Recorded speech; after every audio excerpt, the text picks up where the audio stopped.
The theme seems to be around war with the mind. I've had a lot of people talking to me lately about having a lot of conflict with their own thoughts. And um, when I checked in with Spirit, they wanted me to go that direction. There's obviously a lot of other things going on in the world right now, but that seems to be the thing right now. Um, Tonight's journey is also going to be very focused on visualizing. I mean, I always have a visualization component, but tonight I think it's going to be a little extra powerful. And if you do have the opportunity to light a candle tonight, fire is going to play a part in tonight's ceremony. It had a really big part in the journey this afternoon when I got the download for what we were going to do tonight. So if you have an opportunity, take a moment, light a candle, and bring the power of spirit. You know, the element of fire represents spirit, so bringing your own spirit, connection to spirit, into the room with you. And I'll give you a couple moments to get ready. Um,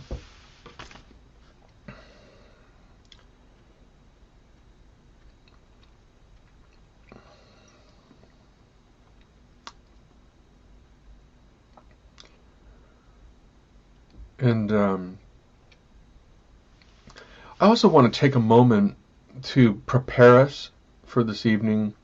You know, when I used to do this live, before COVID-19, I always had slips of paper that I would leave out, and I would have people write down people, places, situations that they wanted to bring healing to. So after we get ourselves really revved up, raised our vibration, my intent was always to take that healed energy and direct it in particular places that needed our healing and our raised vibration. Tonight, because the focus is on our own thoughts, our own mind, the challenges that we bring in to our everyday lives that actually occur inside of ourselves, I wanted to give everybody a moment to make a list of things, because we're going to do something with those things a little bit later. The things that I would suggest focusing on are, what do you know about your own thoughts that get in the way of you being at peace with yourself, with the world, with your family, with your job? What thoughts do you find recur and you find yourself thinking more often than you would like? The thoughts that take you out of equanimity, that take you out of inner peace, that take you out of calm, that take you out of non-attachment. The things that pull you, that you would rather they not pull you. Those are the thoughts that our mind is at war with all the time. And sometimes those thoughts can be useful in that they spur action. They cause you to want to make change. And sometimes they're just in the way. Sometimes when we follow them or dwell upon them too much, they become an attitude, and that attitude becomes a habit, and the habit becomes a way of being. And that's how it gets in the way of our own personal equanimity, our own inner peace. So just jot down whatever notes come to top of mind for you right now.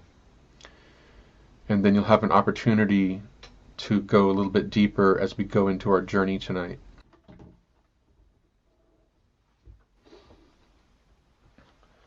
So make yourselves comfortable, relax.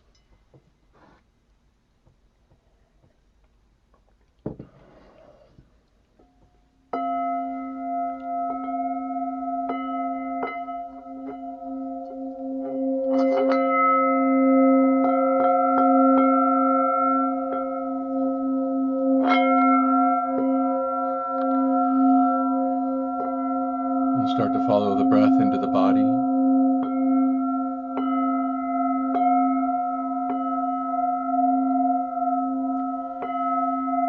Allow the body to relax and respond to each out-breath. And with each out-breath, allow the body to relax, letting go.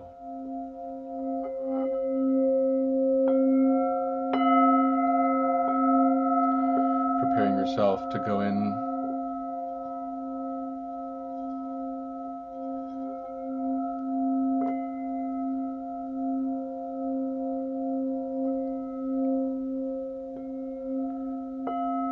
I want you to imagine that your spine is extending into the ground now, extending into the ground and growing roots.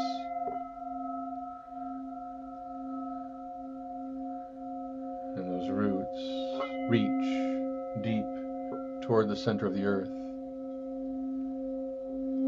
And imagine that your belly is dropping down into the center of the earth, right into the belly of Mother Earth.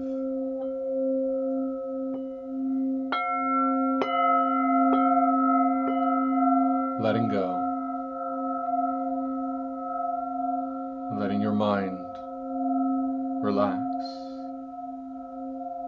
following the roots down through the layers of soil and sediment, rock, reaching down through the layers of crystals, through the underground rivers, the underground caverns, the underground lakes, reaching toward Mother Earth and her center. And they say that in the center of the earth is an exact mirror of the night sky, that the entire universe and all the stars and galaxies and quasars and nebulas and comets and asteroids is an exact mirror in the center of the earth. And your spine is reaching toward that center, desiring to connect with it,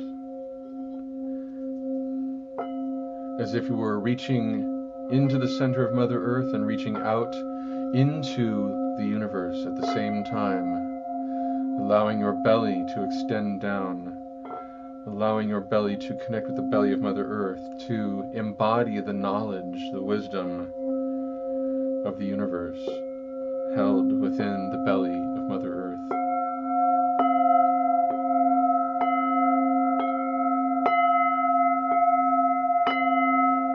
As above, so below. As without, so within. Connect.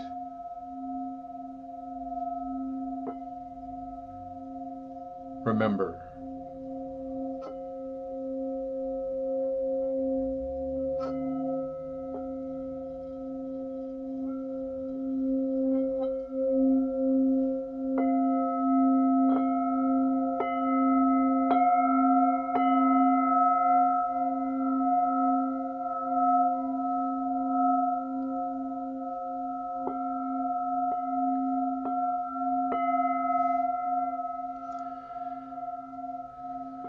And I'd like for you to imagine that you are sitting upon the earth, the surface of the earth,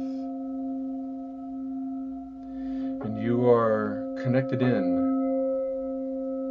by your spine.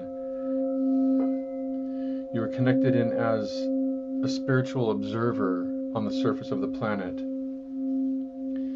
And you are witnessing everything that happens on the surface of Mother Earth. Thousands of years, humanity has waged war on the surface of the planet. Notice around you a darkness on the surface of the planet. A darkness that represents the war, the conflict, and the results of those wars and those conflicts. You might see around you war-torn land, shrapnel, old machines that have been broken down, the bodies of those that have lost their lives in battle laying around you. This is the shadow of humanity.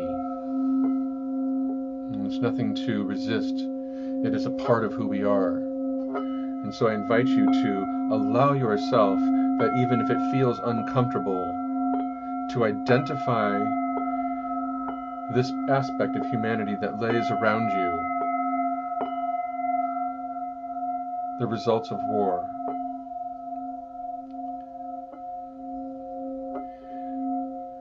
Now I'm also going to invite you to let the days around you pass quickly. See the sun and the moon passing day by day, as if you were experiencing time rapidly moving day by day within seconds. See the cycles of the sun crossing over the sky and the moon that follows it day by day, and watch as the elements of war start to disappear and they start to make their way into the earth as Mother Earth swallows them in, because she knows exactly how to transmute these energies. She knows exactly what to do with all of this old negative energy. And so you notice that as you experience this, you are like a tree that stands steadfast amidst the seasonal changes, amidst the changes of generations of humans that come and go. And you watch these cycles of humans coming and going, of roads coming and going, of machines coming and going, of plants coming and going. But you, as a steadfast tree over hundreds of years, watch, gracefully watching.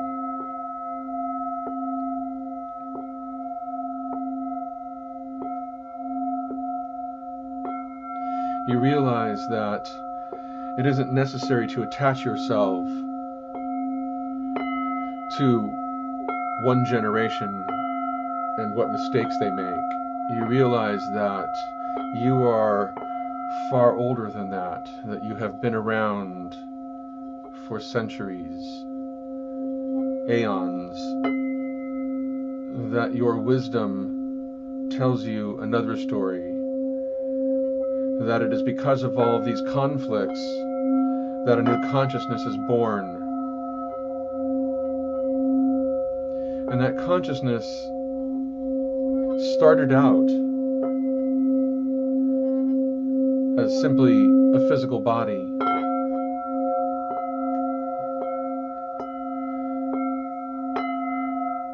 And then that consciousness learned about emotion. Over thousands and thousands of years, the human species learned how to feel. And as it did so, it was very difficult because it had such a wide range of emotions to express. And in the beginning, there was no love, there was only confusion. And humanity did battle with each other.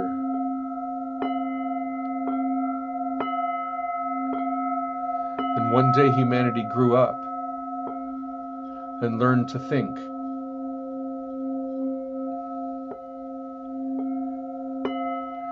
And it is still learning to do that. And sometimes its thoughts are very greedy.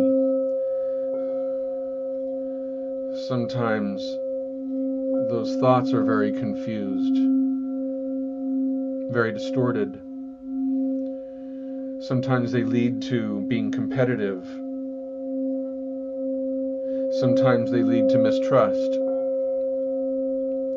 Sometimes they lead to thinking that they're better, and sometimes they lead to thinking they're worse than others. Sometimes those thoughts have no faith in themselves. Sometimes those thoughts are scared that somebody might take from them. Sometimes those thoughts believe that they're better than others.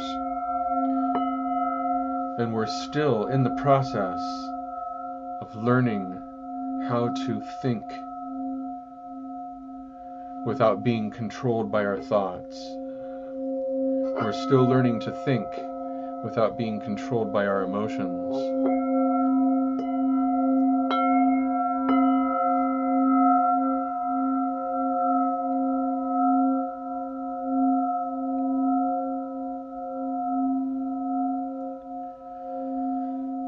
So now I'm going to invite you to imagine that you are building a fire in this beautiful landscape, a small fire with a few good logs, maybe surrounded by a ring of stones.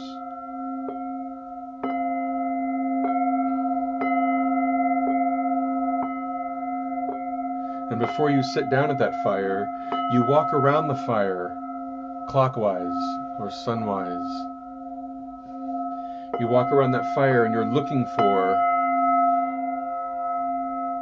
off on the horizon, a light that indicates that that is the direction of spirit, that is the direction of the element of fire. Walk around that fire until you notice the direction of the element of fire. It might be the same direction of the rising sun, the east. It might even be in the south. It is what is the element of fire for you. And when you find that element of fire, I invite you to sit in that direction of the fire you've built.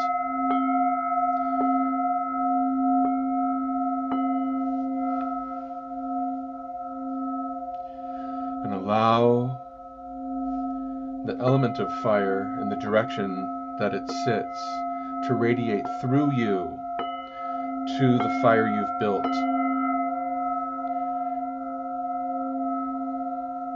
shining directly through your body, through your heart, connecting the direction to the physical fire in front of you.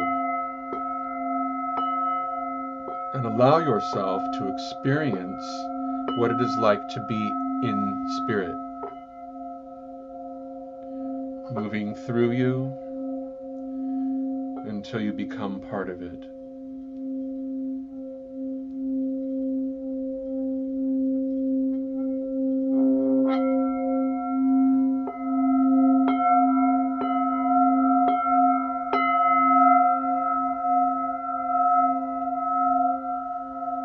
And I'm going to invite you to imagine that there is a beautiful crystal crucible sitting next to you. And you also have the ability to write onto slips of paper. And you start to write on individual slips of paper all of the different ways in which your mind has gotten in the way of you being totally at peace, in equanimity, in non-attachment with yourself and with the world around you. Where do you give away your energy by following thoughts that do not serve you? You simply write down a representation of that thought on that piece of paper, watching your words as you write them and throwing them into the crucible.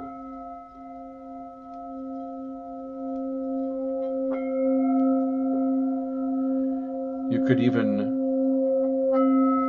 throw in pictures directly from your mind. You might even throw in emotions related to those thoughts that you are ready to detach from, to let go of.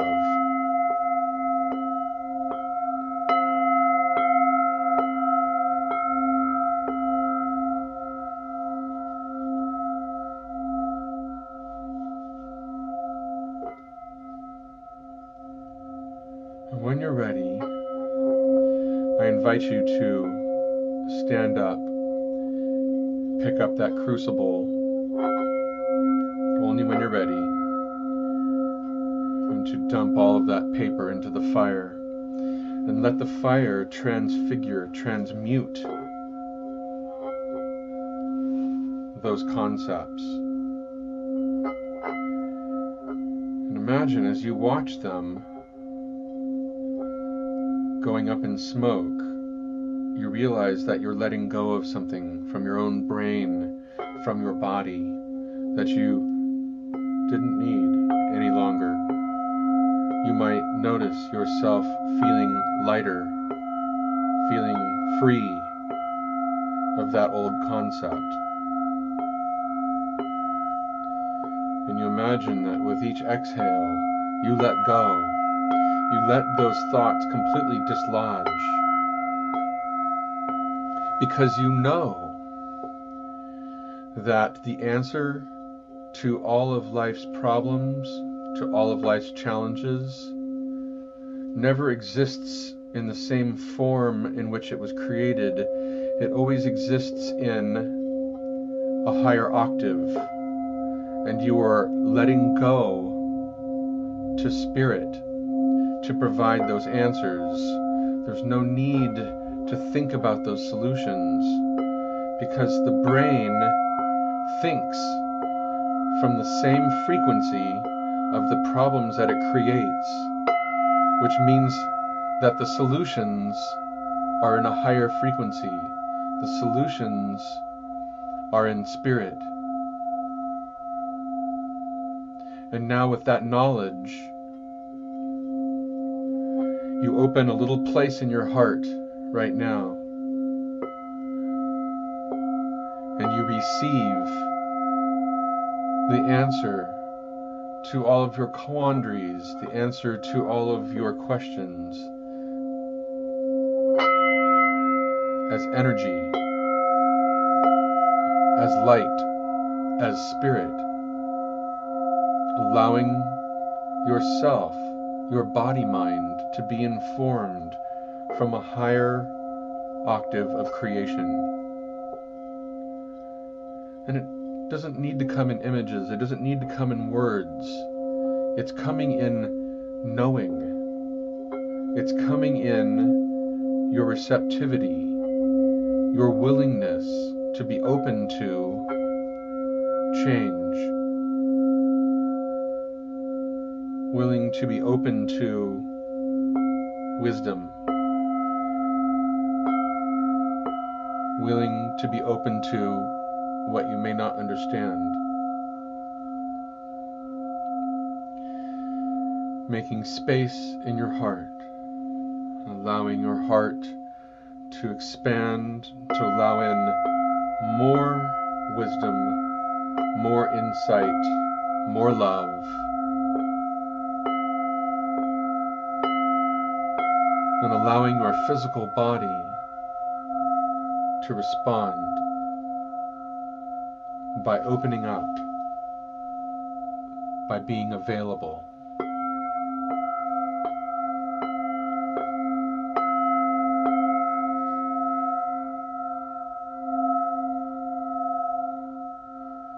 And as your heart fills, you notice that you feel lighter. In fact, you notice that light itself is permeating your heart. You've become a beacon of light, and you send out a request to your spirit helpers to assist you, knowing that they come because you'll listen. You've decided to set aside your ego, decided to set aside your need for specific answers, and allow yourself to be guided by higher principles of spirit to lead you in the direction that brings you into wholeness.